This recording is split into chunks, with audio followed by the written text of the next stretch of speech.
Dr. Ji-hoon Park stared at the holographic display floating above his desk. The image showed a creature that haunted the nightmares of every species in the known galaxy. 12 feet tall with 6 powerful legs, the Vorthak warrior stood like death itself. Its black carapace gleamed under artificial light, and razor-sharp claws extended from each of its 4 arms. The mandibles around its mouth could crush steel beams, and its compound eyes tracked movement with deadly precision. Ji-hoon had studied alien species for 15 years, but the Vorthak still made his hands shake. The classification report beside the hologram painted a terrifying picture. Average height 12 feet, natural armor, equivalent to military-grade plating, claw strength, capable of slicing through titanium hull sections. Venom toxicity, lethal to 97% of known species within 3 minutes. The most disturbing fact was their intelligence. These were not mindless beasts. The Vorthak operated with sophisticated tactics, perfect coordination, and ruthless efficiency. They had conquered 3 star systems not through superior technology, but through sheer biological superiority. When a Vorthak hive decided to expand, nothing could stop them. Ji-hoon closed the file and rubbed his tired eyes. As the lead xenobiologist aboard the Federation research vessel New Horizon, he had access to classified information that would terrify most civilians. The Vorthak were officially listed as a species of extreme caution by the Galactic Council. Translation: avoid at all costs. The door to his laboratory slid open with a soft hiss. Captain Mina Song entered, her expression serious. Mina was a small woman with sharp eyes and graying hair pulled back in a tight bun. She had commanded starships for over 20 years and rarely showed emotion. But today Ji-hoon could see worry lines around her eyes. "Doctor, we need to talk," Mina said, settling into the chair across from his desk. "Is this about the Vorthak files I requested?" Ji-hoon asked. Mina nodded. "I just received a priority transmission from the Galactic Council. We're being reassigned." Ji-hoon felt his stomach drop. Reassignment during deep space research missions usually meant one thing: trouble. "Where are we going?" "The Kepler 442 system. Vorthak territory." The words hit Ji-hoon like a physical blow. He had never been within 50 light-years of a Vorthak world, and he had planned to keep it that way. "Captain, with respect, that sounds like a suicide mission. The Vorthak don't negotiate with other species. They barely tolerate our existence." Mina's expression grew even more serious. "That's what makes this so strange. The request didn't come from the Council. It came from them. From Queen Silath of the Nexus Prime Hive." Ji-hoon's mouth fell open. In all his years of studying interspecies relations, he had never heard of Vorthak initiating contact with outsiders. They were the ultimate isolationists, content to rule their conquered systems while the rest of the galaxy gave them a wide berth. "What do they want?" he asked. "Human guardians," Mina replied. "The Queen is approaching her spawning cycle. She wants humans to guard her eggs." The silence stretched between them for several heartbeats. Ji-hoon tried to process what he had just heard, but it made no sense. Vorthak were fiercely protective of their young. They had been known to slaughter entire crews who accidentally approached their breeding grounds. The idea of them inviting aliens to guard their most vulnerable offspring was beyond comprehension. "Captain, that has to be some kind of mistake," Ji-hoon said finally. "Or maybe a trap. The Vorthak would never trust outsiders with their young." Mina pulled out her personal tablet and showed him a series of reports. "This is the 15th such request in the past 2 years. Vorthak queens from different systems all asking for the same thing: human guardians for their spawning cycles." Ji-hoon scrolled through the reports, his disbelief growing. Each document was verified by Council intelligence. Vorthak queens from Proxima Centauri, Wolf 359 and Gliesa 667c had all made similar requests. In every case, they specifically asked for humans, not just any Federation species. "Have any of these requests been fulfilled?" Ji-hoon asked. 3 of them. All successful. The human teams returned safely, and the Vorthak queens expressed what our translators interpreted as satisfaction. Ji-hoon set down the tablet and tried to make sense of the information. The Vorthak were apex predators with no natural enemies except other Vorthak. They had evolved to be perfect killing machines, with instincts honed by millions of years of survival on death worlds. The idea that they would willingly allow any alien species near their young violated everything science knew about their behavior. "What's our mission exactly?" Ji-hoon asked. "We're to transport a volunteer team to Nexus Prime and facilitate the guardianship process." The Council wants a full scientific assessment of the human-Vorthak interaction. Volunteer team? Ji-hoon repeated. Who would volunteer for something like this? As if summoned by his question, the laboratory door opened again. Security Chief Dong-yun Lee entered, his massive frame filling the doorway. Dong-yun was one of the few humans who had actually worked alongside Vorthak before, during a joint council operation to clear space pirates from the Tau Ceti system. He was built like an ancient warrior, with broad shoulders and arms marked by old combat scars. I hear you need someone crazy enough to babysit the galaxy's deadliest predators, Dong-yun said with a slight smile. You've worked with them before, Mina said. What was it like? Dong-yun's smile faded as he remembered. Terrifying and fascinating at the same time. They're everything the reports say they are. Deadly, intelligent, and completely alien. But there was something else, something the reports don't capture. What do you mean? Ji-hoon asked. When we were tracking those pirates, I watched a group of Vorthak warriors work together. Their coordination was perfect, like they shared a single mind. But more than that, they seemed to understand things about their environment that we missed. They could sense dangers before our instruments detected them. Dong-hyun sat down, his expression thoughtful. There was one moment when a damaged piece of ship debris was about to fall on our position. I didn't see it coming, but one of the Vorthak warriors did. It grabbed me and pulled me out of the way without hesitation. Saved my life. That doesn't sound like typical predator behavior, Ji-hoon observed. Exactly. For all their reputation as killing machines, they showed awareness of their surroundings and even concern for allied forces. They're not mindless beasts. Mina leaned forward. Are you saying you think this guardianship request is legitimate? I think we won't know until we try, Dong-hyun replied. But I'm willing to find out. I've put together a small team of volunteers, all experienced with alien contact protocols. Ji-hoon felt a mixture of scientific curiosity and primal fear. The opportunity to study Vorthak behavior up close was unprecedented. No human scientist had ever been permitted to observe their social structures, let alone their reproductive cycles. The potential for advancing xenobiological knowledge was enormous, but the risks were equally enormous. Despite Dong-hyun's positive experience, the Vorthak remained the most dangerous species in known space. One wrong move, one misunderstood gesture, and the entire team could be dead in seconds. How long until we reach Nexus Prime? Ji-hoon asked. 48 hours at maximum warp, Mina replied, which gives us time to review everything we know about Vorthak behavior and psychology. Ji-hoon nodded, his decision made. I want to analyze every piece of data we have on human-Vorthak interactions. If we're really going to do this, we need to understand why they trust us when they trust no one else. As the three humans prepared for their journey into the unknown, none of them could have imagined the truth they were about to discover. The deadliest aliens in the galaxy had chosen humanity for a reason that would challenge everything they thought they knew about evolution, instinct, and the bonds that could form between the most unlikely species. The New Horizon turned toward Vorthak space, carrying its crew toward a destiny that would reshape the future of interspecies relations across the galaxy. The New Horizon dropped out of warp at the edge of the Kepler 442 system. Through the bridge viewports, the crew could see Nexus Prime hanging in space like a dark jewel. The planet's surface was covered in towering spires and deep canyons that housed the largest Vorthak hive in known space. Captain Mina Song stood at the command console, watching the sensor readings with growing unease. 3 massive Vorthak warships had appeared on their scanners, each one capable of destroying the New Horizon without effort. The alien vessels moved with predatory grace, circling the human ship like hunters evaluating their prey. Captain, we're receiving a transmission, reported Communications Officer Hyejin Nam. She was young for her rank, barely 25, but her skill with alien languages had earned her a place on the diplomatic team. Put it through, Mina ordered.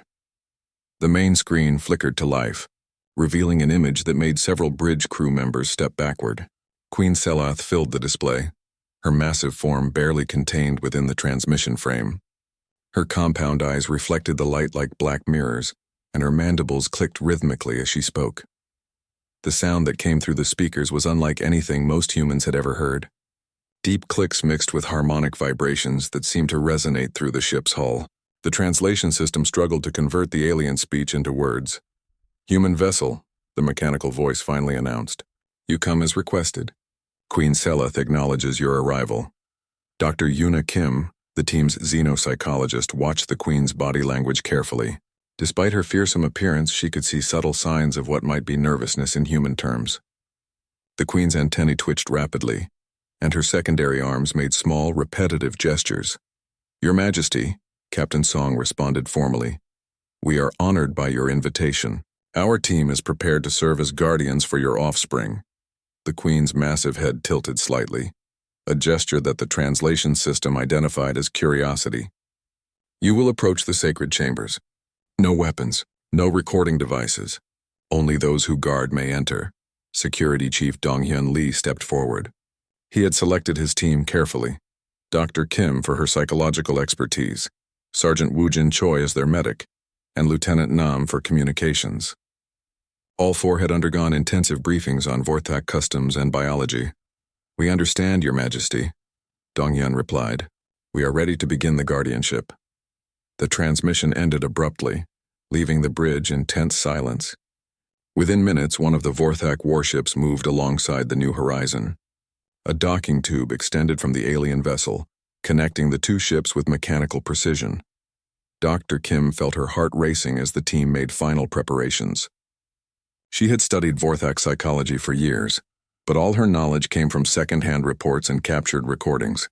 Now she would face the reality of interacting with beings that evolution had designed to be perfect killers. The airlock cycled open with a hiss of equalizing pressure. The environment beyond was dimly lit and filled with strange scents that reminded Kim of deep forests mixed with metallic undertones. The gravity was heavier than Earth standard, making each step require extra effort. Two Vorthak warriors waited in the corridor beyond. They towered over the humans, their natural armor gleaming in the subdued lighting. Neither showed any aggressive posture, but their presence was overwhelming. Kim could feel the raw power contained within their forms, the potential for violence that marked every movement. "Follow," one of the warriors said through a portable translator device. Its voice was surprisingly gentle, almost careful in tone.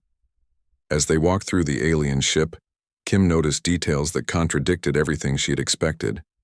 The corridors were not designed for pure function like military vessels. Instead, they showed signs of aesthetic consideration. Patterns carved into the walls suggested artistic sensibilities, and the lighting was arranged to create areas of beauty rather than mere illumination.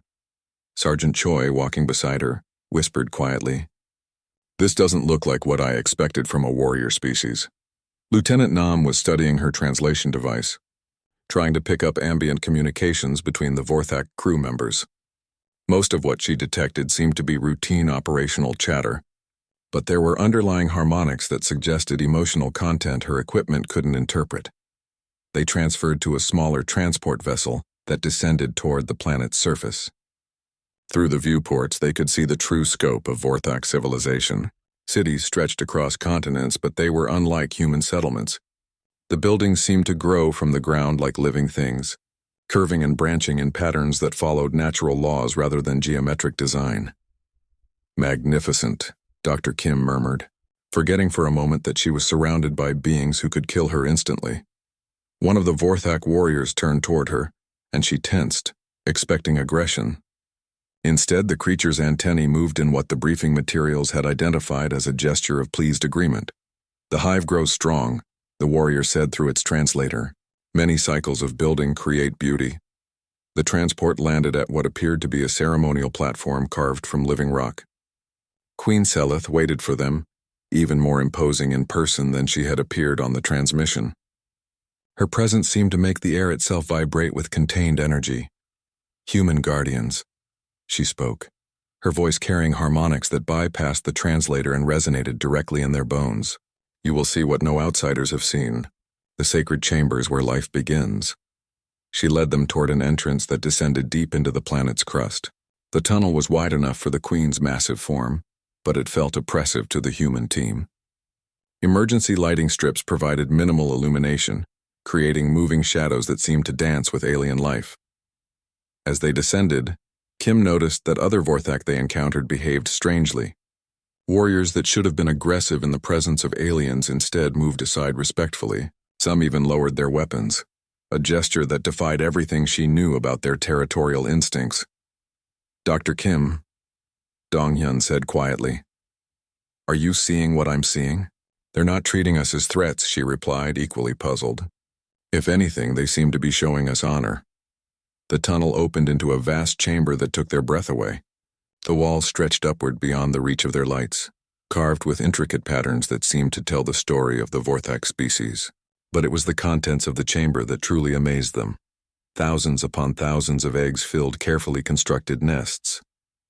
Each egg was roughly the size of a human head, with a translucent shell that revealed shadowy forms moving within. The air was thick with humidity and filled with a low humming sound that seemed to come from the eggs themselves. The next generation, Queen Selath announced with obvious pride. They will emerge in 14 solar cycles. Until then, they are vulnerable. Kim stared at the sight before her, trying to comprehend the trust that was being shown. These eggs represented the future of one of the galaxy's most powerful species, and they were being entrusted to 4 humans who had no natural defenses against adult Vorthak. Your Majesty, she said carefully, we are honored by your trust, but we must ask why humans? Why not your own warriors? The Queen's massive head turned toward her, and for a moment Kim feared she had offended the alien ruler. But when the Queen spoke, her tone carried what could only be described as sadness. Our strength is also our weakness, Selath explained. We are made for war, for survival, for conquest. But the young require gentleness we cannot provide. Our claws that can cut through metal cannot touch an egg without breaking it. Our instincts that keep us alive in battle make us dangerous to our own offspring. She gestured toward the eggs with one of her smaller arms. You have what we lack. The ability to be strong without being destructive. To protect without overwhelming. This is why only humans may guard the sacred chambers. The revelation struck the human team like a physical blow. They had expected to find themselves in the role of reluctant allies or convenient tools. Instead, they had discovered that they possessed something the galaxy's deadliest predators desperately needed, the capacity for gentle strength. As they prepared to begin their unprecedented guardianship, none of them realized that they were about to uncover secrets that would change humanity's relationship with the cosmos forever. The first morning of guardianship began before dawn in the sacred chambers. Dr. Yuna Kim woke to the sound of thousands of eggs humming in perfect harmony. The sound was hypnotic, like a lullaby sung by an alien choir. She had slept on a simple mat provided by the Vorthak, and despite her fears, she had rested better than expected. Security Chief Donghyun Lee was already awake, moving quietly between the egg clusters with practiced caution. His military training had taught him to be alert in dangerous situations, but this felt different. The eggs seemed fragile and precious, demanding protection rather than wariness. The temperature dropped 2 degrees during the night, reported Sergeant Woojin Choi, checking his modified medical scanner. He had spent hours the previous evening calibrating human equipment to monitor Vorthak egg health. We need to adjust the heating units in the eastern section.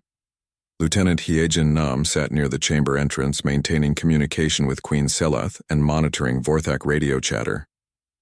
Her translation equipment had been working overtime, picking up conversations between worker Vorthak that revealed surprising details about their society. The workers are nervous, Nam reported to the team. They keep asking each other if the humans are really capable of protecting the eggs. Some of them have never seen our species before. Dr. Kim approached one of the egg clusters, moving slowly and deliberately.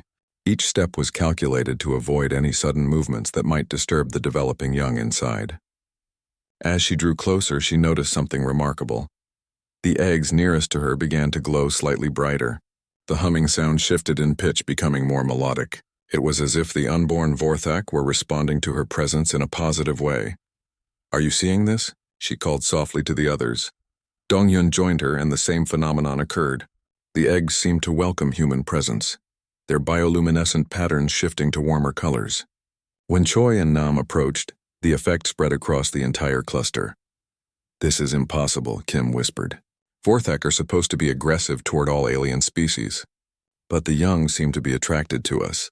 A shadow fell across the chamber entrance as Queen Selath arrived for her morning inspection. Her massive form moved with surprising grace as she navigated between the egg clusters. Despite her size and natural weapons, she never came within reach of the precious eggs. The young recognize guardians, the Queen explained, her translated voice carrying notes of satisfaction. They sense no threat from humans. This has never happened with other species. Kim watched in fascination as the queen examined her offspring from a distance. The mighty predator, capable of destroying starships with her bare claws, was reduced to anxious observation when it came to her own eggs. "Your Majesty," Kim said carefully, "have you tried to have other species guard your young?" The queen's antennae drooped slightly. Many attempts, all failures. The Zentari were too aggressive. Their warrior instincts triggered defensive responses in the eggs. The mollusk people were too passive. They could not sense danger approaching. The crystalline beings of Rigel were too cold. Their touch dimmed the life force within the shells. She gestured toward the human team with one of her smaller arms. Only humans have the correct balance. Strong enough to fight threats, gentle enough to nurture life, warm enough to encourage growth. Throughout the day, the human guardians developed routines that seemed to come naturally. Choi established medical monitoring stations using modified equipment to track the health of individual eggs. His steady heartbeat and calm vital signs seemed to have a soothing effect on nearby clusters. Nam created communication protocols with the worker Vorthak. Learning their language and customs through direct interaction, she discovered that the fearsome aliens had complex social structures and even art forms that had never been documented by outside observers.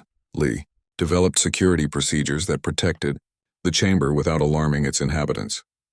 His military experience proved valuable in identifying potential threats while moving with the careful precision required around fragile life forms. Kim continued her behavioral observations, documenting interactions between humans and Vorthak that challenged everything science thought it knew about interspecies relations. The breakthrough came during the afternoon shift when seismic sensors detected unusual activity deep in the planet's crust. The readings suggested a minor earthquake was building, one that could potentially damage the nursery chambers. Queen Selath arrived within minutes, her usual calm demeanor replaced by visible agitation. Her warriors flooded the chamber, their natural instincts driving them to defend their young, but their presence created a new problem.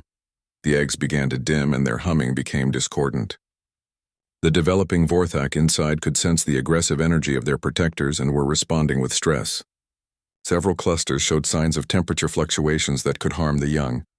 "The warriors must withdraw," Queen Selath announced with obvious frustration. "Their presence disturbs the young. But the seismic activity threatens the entire chamber." Dong-Hyun stepped forward, his mind working through tactical possibilities. "Your Majesty, what if we coordinate the defense? Humans remain with the eggs while your warriors position themselves to handle external threats. You would trust your lives to our protection while remaining vulnerable in the chamber?" the Queen asked, her compound eyes reflecting surprise. "We would trust your warriors to follow human guidance in protecting what matters most," Dong-Hyun replied firmly. The next several hours tested every aspect of the unusual partnership. The seismic activity intensified, causing dust to fall from the chamber ceiling and threatening the delicate environmental balance required for healthy egg development. Choi worked frantically to stabilize temperature and humidity levels while monitoring the stress responses of thousands of developing aliens. His medical training proved invaluable as he identified which egg clusters were most at risk and needed immediate attention. Nam established direct communication links between the human team and Vorthak engineering crews, translating complex technical information in real time as they worked to reinforce the chamber structure. Kim used her understanding of Vorthak psychology to coordinate worker movements in ways that minimized disturbance to the eggs while maximizing protective efficiency. Lee served as tactical coordinator, positioning Vorthak warriors throughout the tunnel system while keeping the chamber itself clear of aggressive presences. The most critical moment came when structural scanners detected a potential ceiling collapse in the main egg storage area. Traditional Vorthak response would have been to evacuate everything immediately, but moving thousands of eggs during this stage of development could kill them all. "We need to relocate the most vulnerable clusters," Kim announced after consulting with Choi's medical data. "But it has to be done gradually and carefully." Queen Selath watched in amazement as the human team implemented an evacuation plan that no Vorthak could have executed. Their small size allowed them to move between egg clusters without disturbing neighboring nests. Their gentle touch could lift and transport eggs without triggering stress responses. Most remarkably, Their presence seemed to calm the developing young during the relocation process. Eggs that should have been traumatized by movement instead maintained healthy vital signs and continued their normal development. Impossible, whispered one of the Vorthak engineers, forgetting to use his translator. Nam understood the word anyway and smiled. By evening, the seismic activity had subsided and the eggs were safely relocated to reinforced areas of the chamber. Not a single egg had been lost, and stress indicators showed that most of the developing young had actually benefited from the increased attention during the crisis. Queen Seleth approached the exhausted human team as they completed their final safety checks. Her massive form moved with unusual hesitation, as if she was struggling with unfamiliar emotions. "You have done what no Vorthak could do," she said finally. "You have protected our young with skills we do not possess. This is why the ancient song spoke of guardians who would come from the stars." Kim looked up from her equipment readings, surprised by the Queen's words. "Ancient songs?" "Stories passed down through generations of queens," Seleth explained. "Prophecies of small beings who would possess the strength to be gentle and the wisdom to nurture life without destroying it. We thought they were myths until humans began appearing in our space. The revelation added a new dimension to their mission. They weren't just fulfilling a practical need. They were apparently fulfilling an ancient Vorthak prophecy. The implications would have staggered them if they weren't already exhausted from their first day as guardians of the galaxy's deadliest species. As they settled, eyeing for their second night in the sacred chamber, the human team began to understand that their role extended far beyond simple egg-sitting. They were pioneering a new form of interspecies cooperation that could reshape relationships throughout the galaxy. The eggs hummed their ancient lullaby as four humans stood watch over the future of a species that had chosen to trust them above all others. 3 weeks into the guardianship, Dr. Yuna Kim made a discovery that would change everything humanity thought they knew about their place in the galaxy. She was conducting routine behavioral observations when she noticed something extraordinary happening in the hatching chambers. The first eggs had begun to crack, revealing tiny Vorthak larvae no bigger than human thumbs. Unlike their terrifying adult counterparts, the newborns were almost fragile-looking, with soft gray carapaces and oversized eyes that reflected innocent curiosity rather than predatory hunger. What amazed Kim was how the larvae reacted to the human guardians. Instead of the instinctive aggression that marked all adult Vorthak interactions with aliens, the babies actively approached the humans. They climbed onto Kim's outstretched hands without fear, their tiny claws tickling her palms as they explored. "This shouldn't be possible," Kim murmured to herself as she gently examined one of the larvae. According to every xenobiological text ever written, predator species developed aggressive responses to outsiders from the moment of birth. It was a survival mechanism encoded in their genetic structure. Security Chief Donghyun Lee watched from nearby as more larvae emerged from their shells. The tiny creatures showed no fear of his imposing presence. Several of them actually climbed up his arms to perch on his shoulders, chattering in miniature versions of adult Vorthak vocalizations. "They're treating us like family members," Lee observed with wonder. "Look at how they interact with us compared to their own adults." Indeed, when adult Vorthak workers approached the hatching area, the larvae immediately became more cautious. They didn't flee, but they clearly recognized the difference between human guardians and their own species. The babies seemed to understand instinctively that humans represented safety and protection. Dr. Kim activated her portable brain scanner, a device normally used to study human neural patterns. She had modified it over the past weeks to detect similar patterns in other species. What she discovered when she scanned the larvae made her gasp in disbelief. "Sergeant Choi," she called urgently, "I need you to run a baseline scan on yourself." Woojin Choi approached with his medical equipment, curious about Kim's excitement. He ran the scanner over his own head, establishing normal human brainwave patterns on the device's display. "Now scan one of the larvae," Kim instructed. Choi carefully positioned the scanner near one of the baby Vorthak. The readout that appeared made both humans stare in shock. The brainwave patterns were remarkably similar to human readings, particularly in the frequencies associated with curiosity, social bonding, and learning. "Run it again," Kim whispered. "Make sure there's no equipment error." The second scan confirmed the impossible results. The neural patterns of newborn Vorthak showed striking similarities to human brain activity, specifically in areas related to exploration and social interaction. Lieutenant Hyejin Nam had been monitoring communications from the main colony when she noticed the excitement in the hatching chamber. She approached the group just as Kim was running a third scan to verify her findings. "What's happening?" Nam asked, then stopped short as she saw larvae crawling over Lee's massive frame like tiny, friendly dragons. "We've discovered why the Vorthak trust us," Kim explained, her voice shaking with the implications. "The neural patterns of their young match human patterns in crucial areas. We're not just non-threatening to them, we're neurologically compatible." She pointed to the scanner display where human and Vorthak brainwaves overlapped in remarkable similarity. Adult Vorthak recognize these patterns and classify us as harmless juveniles rather than potential threats. We trigger their protective instincts instead of their aggressive ones. The discovery explained so much about human Vorthak interactions. Why the adults maintained respectful distances. Why they showed unusual patience with human mistakes. Why they trusted humans with their most precious possessions. We're the only species in the galaxy that shares neural characteristics with baby Vorthak, Kim continued, her scientific mind racing through the implications. That's why other species failed as guardians. They didn't trigger the kinship response. Queen Seleth's arrival interrupted their discussion. The massive Vorthak ruler had been making increasingly frequent visits to check on the hatching progress. As she entered the chamber, Kim noticed something she had missed before. The Queen's behavior around humans was remarkably similar to how she acted around her own young. Patient, protective, and gentle despite her overwhelming physical power. The realization struck Kim like lightning. "Your Majesty," Kim said carefully, "do you see humans as children?" The Queen's compound eyes focused on Kim with what seemed like surprise. For a long moment she remained silent, her antennae moving in patterns that Nam's translator struggled to interpret. "Not children," Seleth finally replied, "but kin. Small kin who share the songs of the young, but carry the strength of adults. This is why the ancient prophecies spoke of you." She gestured toward the larvae that were contentedly exploring Lee's uniform with their tiny claws. "They recognize you as family.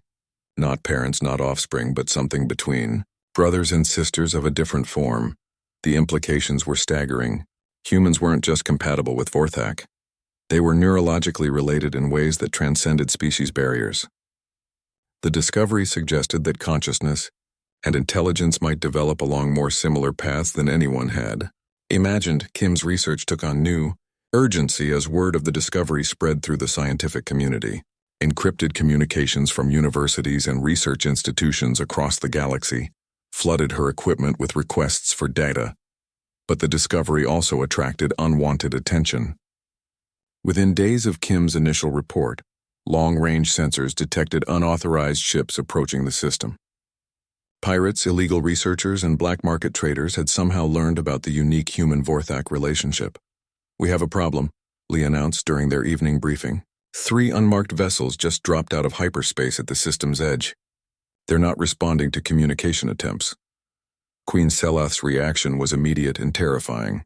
Her calm demeanor vanished, replaced by the predatory fury that had made the Vorthak the galaxy's most feared species. Her claws extended fully, and her voice carried harmonics that made the chamber walls vibrate. "Egg thieves," she snarled through her translator. "They come to steal the young and sell them to laboratories. This has happened before." The threat was real and immediate. Vorthak larvae were incredibly valuable on the black market, not just for their biological uniqueness but now for their apparent neural compatibility with humans. Unscrupulous researchers would pay fortunes for specimens they could study. "How long until they reach the planet?" Kim asked, her scientific curiosity now overshadowed by protective instincts she didn't know she possessed. 6 hours, Lee replied grimly. "The orbital defense platforms will engage them, but some ships might get through." The Queen turned toward the human guardians, her massive form radiating barely contained violence. But when she spoke to them, her voice carried the same gentle tones she used with her own young. "You must choose," she said. "Stay and risk death protecting eggs that are not your own, or leave safely while my warriors handle the threat." Kim looked at the larvae that had climbed onto her arms during the conversation. They seemed to sense the tension in the air and had moved closer to the humans for comfort. The sight of these tiny, trusting creatures seeking protection from her filled Kim with fierce determination. "We stay," she said without hesitation. "These are our charges now. We protect them." Donghyun nodded his agreement. "We knew the risks when we accepted this mission. The larvae depend on us." Choi and Nam voiced their agreement as well. Despite the danger, despite being vastly outnumbered by professional criminals, the 4 humans had made their choice. They would stand between the galaxy's most vulnerable young and those who would exploit them. Queen Seleth's reaction surprised them all. The massive predator's antennae drooped in what could only be interpreted as gratitude, and her voice carried harmonics that bypassed translation to speak directly to their emotions. "Then you are truly kin," she said, "and we will fight together as family should." As alarms began to sound throughout the Vorthek colony, the human guardians prepared for a battle that would test not only their courage, but their unique bond with a species that had chosen to trust them above all others.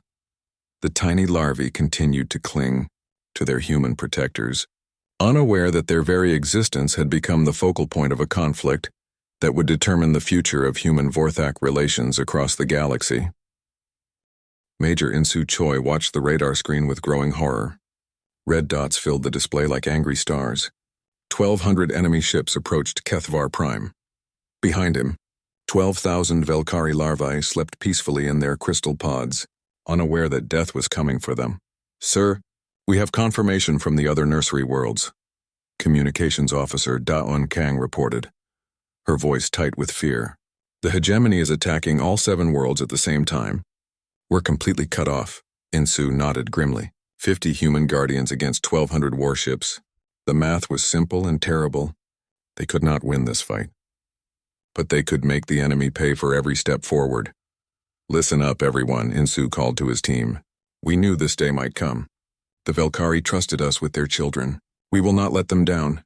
Engineer Bay, how long do you need to set up the maze?" Haewon Bay looked up from her tablet. "Give me 30 minutes, sir. I can turn this entire facility into a death trap for ground forces." "You have 20 minutes, Insu replied. "Pilot Kwan, take whatever fighters we have. Keep those landing craft busy as long as possible." Yejin Kwan saluted and ran toward the hangar. His team of 12 pilots followed. They all knew they were flying to their deaths, but they ran anyway. The first explosions shook the facility 15 minutes later. Hegemony bombers screamed overhead, their weapons lighting up the crystalline gardens. The beautiful floating biodomes exploded in showers of glass and metal. "Maze is ready, sir," Haewon reported. She had turned the nursery corridors into a puzzle of moving walls and hidden barriers. Enemy soldiers would have to fight through narrow passages while the humans picked them off from above. "Defensive positions, everyone," Insu ordered. "Remember, we are not trying to survive. We are trying to buy time for the children to be evacuated." The evacuation transports would not arrive for 6 hours. 6 hours against impossible odds. The first wave of enemy soldiers broke through the outer walls. They were Zephyrins, tall blue creatures with 4 arms and energy weapons. They moved fast and shot faster, but they had to come through Haewon's maze. Corporal Subin Yoon crouched behind a crystal barrier, her rifle ready. The first Zephyrin rounded the corner and she shot it down. Then another. Then 5 more. Her position gave her a perfect view of the main corridor. "They are trying to flank us through the east wing," Sergeant Min Ho Jung reported over the radio. "I need backup here." "On my way," replied Private Woo Jin Han. He grabbed his medical kit and ran through the maze. Min Ho was bleeding from his arm but still fighting. "Patch yourself up," Woo Jin said as he took position beside the sergeant. "I will watch the corridor." The battle raged for 3 hours. The humans fought with everything they had. They used the maze to their advantage, forcing the enemy to come at them in small groups. But slowly, surely, they were being pushed back. "We lost contact with the North Tower," Da-un reported. "And the south entrance has been breached." Insu checked his ammunition. Half gone. Around him, his people were tired and wounded. But behind them, the Velkari children still slept safely in their pods. Suddenly, Yejun's voice crackled over the radio. "Major, I have good news and bad news. The good news is we destroyed 60 landing craft. The bad news is we are out of fighters, and ammunition, and probably time. Get back here, Kwan. We need every gun we can get." The final assault began at hour 4. 300 enemy soldiers pushed through the maze at once. The humans could not stop them all. Step by step, they fell back toward the nursery chamber. "Sir, the children are waking up," Medic Boram Lee called out. The sound of gunfire and explosions was disturbing the larvae. They began to cry, a sound like wind chimes in a storm. Insu made a decision. Everyone into the nursery chamber. "We make our last stand here." 23 humans remained. They formed a circle around 12,000 crystal pods. The enemy soldiers poured through the entrance, their weapons raised. "For the children," Insu whispered. Then louder, "For humanity." The final battle was fierce but brief. The humans fought like cornered animals, protecting their charges with desperate courage. Hei-1 threw her last grenade into a group of enemies. Subin used her rifle as a club when the ammunition ran out. Boram shielded 3 pods with her own body. When the shooting stopped, silence filled the chamber. The enemy soldiers looked around at the crystal pods, weapons ready to destroy the helpless larvae inside. But something strange happened. The pods began to glow, brighter and brighter, until the entire chamber blazed with golden light. The Velkari children were broadcasting their fear and pain across space, reaching out to their parents with psychic screams for help. The enemy soldiers raised their weapons, but they would never get the chance to fire them. Across the galaxy, every adult Velkari suddenly stopped what they were doing. Battle commanders froze in the middle of orders. Scientists dropped their experiments. Merchants abandoned their trades. All of them felt the same thing at the same moment. Their children were dying. The psychic scream of 12,000 terrified larvae hit the Velkari species like a thunderbolt. For the first time in their evolution, every member of their race felt the same emotion at the same time. Pure, burning rage. On the Velkari homeworld, Matriarch Vexthon rose from her throne. Her eyes blazed with golden fire. Around her, the entire High Council was transforming, their bodies shifting into combat forms that had not been seen for 1,000 years. "Send word to every ship, every warrior, every citizen," she commanded. "The children call for help," we answer. "Today we show the galaxy why they fear us." The Velkari military response was unlike anything in galactic history. Ships that had been scattered across 17 star systems suddenly changed course. All of them headed toward the nursery worlds. But these were not ordinary warships anymore. They were vessels of vengeance, crewed by parents who would burn down the universe to save their young.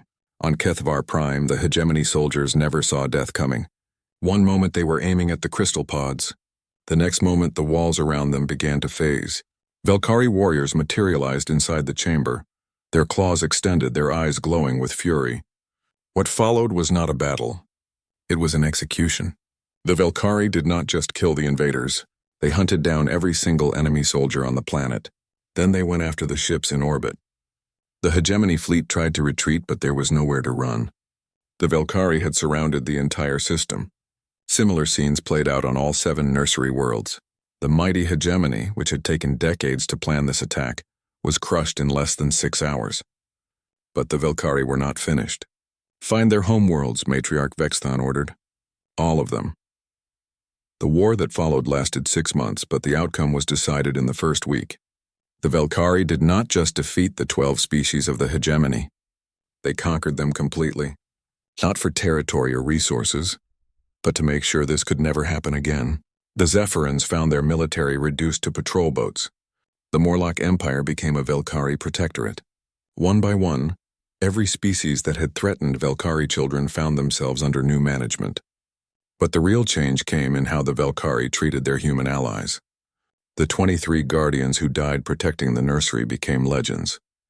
Their names were carved into crystal monuments on every Velkari world. Their sacrifice was remembered in songs that would be sung for 1,000 years. More importantly, the bond between humans and Velkari grew stronger than ever. New programs began where human families could adopt Velkari larvae. The first interspecies families in galactic history were born from trust earned in battle. Young Jihoon Shin grew up playing with his Velkari sister Kethara. He learned to phase through walls while she learned to ride bicycles. They attended the same schools, shared the same dreams, and proved that different species could become family. Ambassador Nari Choi, now 70 years old, stood in the memorial garden on New Kethvar. Human and Velkari children played together among the crystal flowers. Some of the children were human. Some were Velkari. Some were both, adopted across species lines. She read the inscription on the memorial one more time. They stood watch so that tomorrow's children might play in peace. Behind her, a group of young humans prepared for their first assignment as Velkari Guardians. The program had expanded beyond anyone's dreams. Humans were now trusted not just to protect Velkari children, but to help raise them. Ready to make history? Asked Captain Hyun-woo Kim, now a general in charge of the Guardian Corps. The young humans nodded eagerly. They had grown up hearing stories of the great battle. They knew the price of trust and the value of protecting the innocent. As Nari watched them leave for their assignments, she smiled. The galaxy's deadliest predators had become humanity's closest friends, all because humans had proven one simple truth. When children need protection, humans will always answer the call. The bond between the species was now eternal, written in sacrifice, sealed in trust, and celebrated in the laughter of children who would never know the fear their parents had faced. The most dangerous aliens in the galaxy had chosen their guardians well.